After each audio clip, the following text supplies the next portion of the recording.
Kalanden ne bauyiga Mogo beka mufonika Ugone Johnny Ugone Johnny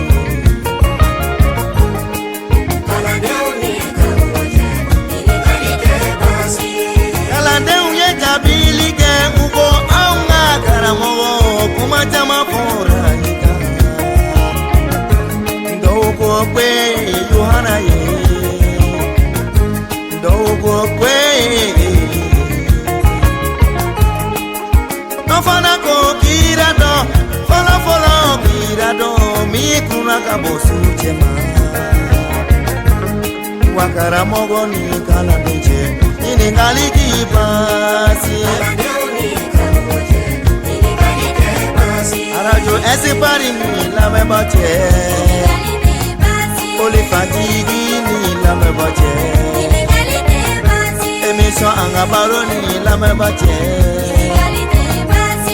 Wa Karamogo ni Kalanden ni ngali di basi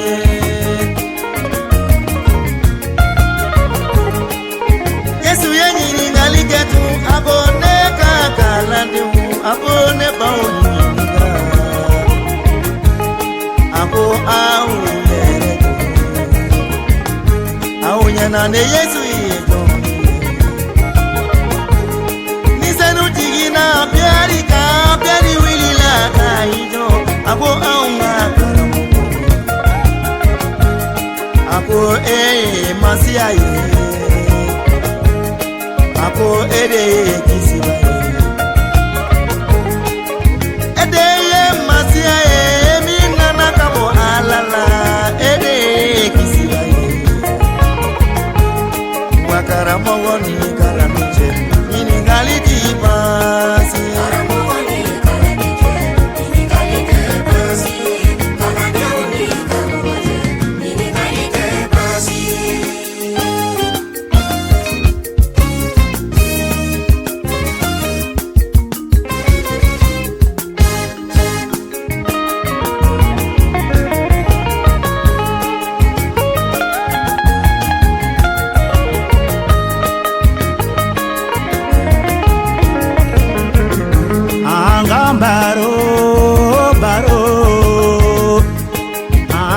Baro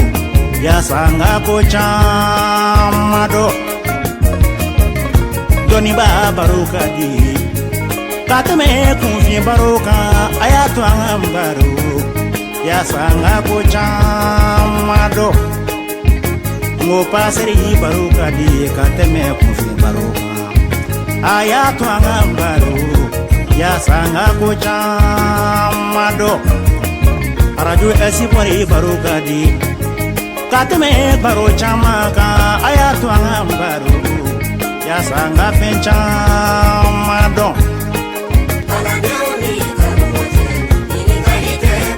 Pasere kamarani la meboche Pasere iribeni la meboche Pasere yalbeni la meboche Pasere echeni ni la meboche Wa Karamogo ni Kalanden ni ngali di basi Yohana ka Kalanden nana Yesu ni miga ugo Yohana ya mi tu go fora ede ko wala ga dowere na file Yesu ye jabilike ayeta fo Yohana ko fienda obi na bara obi tagama Kibaro tuma mefo fanto Mogo mi kuna matie ne Yesu koso odide tumani Wa Karamogo ni Kalanden ni ngali di basi Malika na bau atone ka onyininga aonye na Yesu yetoni Ori bari